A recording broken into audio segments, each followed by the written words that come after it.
We can solve everybody's problems but our own.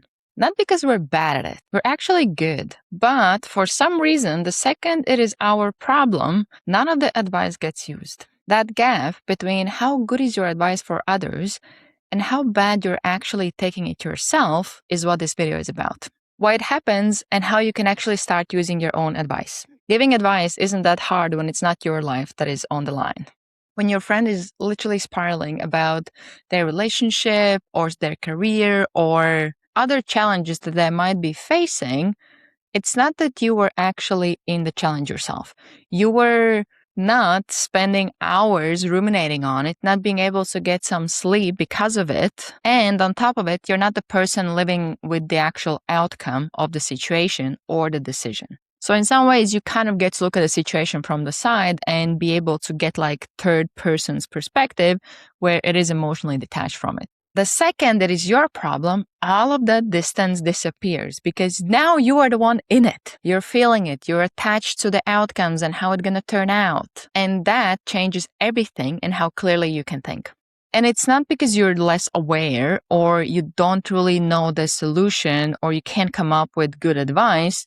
It's just that you're so deep into it that you can't really see the full picture. And also, I think a lot of times if we keep it in our heads or we don't really get it outside of us through sharing or journaling or whatever it might be, it's kind of like the longer the challenge, the problem, the issue sits in our head, the bigger it becomes. To the point where something small might become like this huge story. Where, for example, it might go from, oh, I struggle with this one thing to through all this like rumination and all those thoughts, you can literally get to the point where you're like, oh, this is what's wrong with me.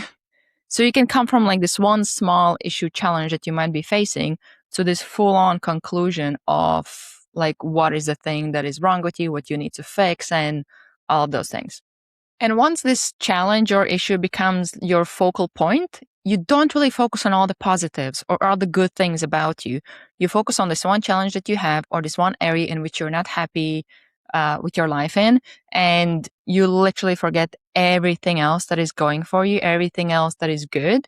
You literally zoom in on this one negative thing. And then with that, you start to see all the things that are wrong. You start to look for all the evidence why you're not good at it, why you're not going to succeed. Like you can start to go down this whole spiral with it. And that's the loop that actually keeps you stuck. It's not the actual flaw or the problem or the challenge, but it's this hyper focus and shame that builds around it. Think about what you usually do when your friend is coming to you for advice. You don't usually go straight up like giving solutions or things that they can fix or things that they can do to fix the problem or issue. A lot of times you start with listening, trying to understand, gaining perspective, asking some follow-up questions, just to understand what's the actual situation and also to make them feel understood in the situation that they're in. And you also approach the conversation like a blank page. There's no judgment. There's no assumptions. All it is just curiosity and trying to understand like what's going on, what's the situation. And it's only once you have understood the situation that usually you start to go into giving some advice. So it's kind of like advice comes after understanding, not before. But a lot of times we do the opposite with ourselves. We either go straight to fixing it or straight to solution, or we go straight to judgment and assumptions and focusing on what's wrong or what are the things that we did wrong or we are not this or not that, we're a failure and all those things where now your focus goes towards judgment instead of actually being curious about the situation, trying to understand the situation, give yourself compassion and meet yourself where you're at before you go into addressing it and solving it and fixing it. So this is where you can practice to approach it with different order, where first you pause and actually try to understand what's going on. What am I feeling?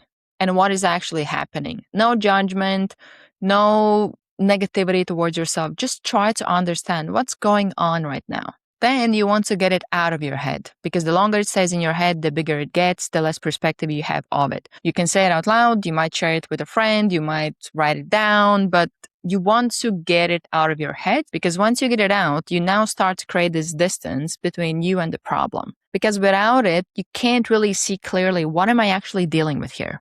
You're too emotionally involved, you're not thinking clearly, and a lot of times your judgment isn't really based in logic or cognitive thinking. It's more so emotional if there is any judgment happening in that situation.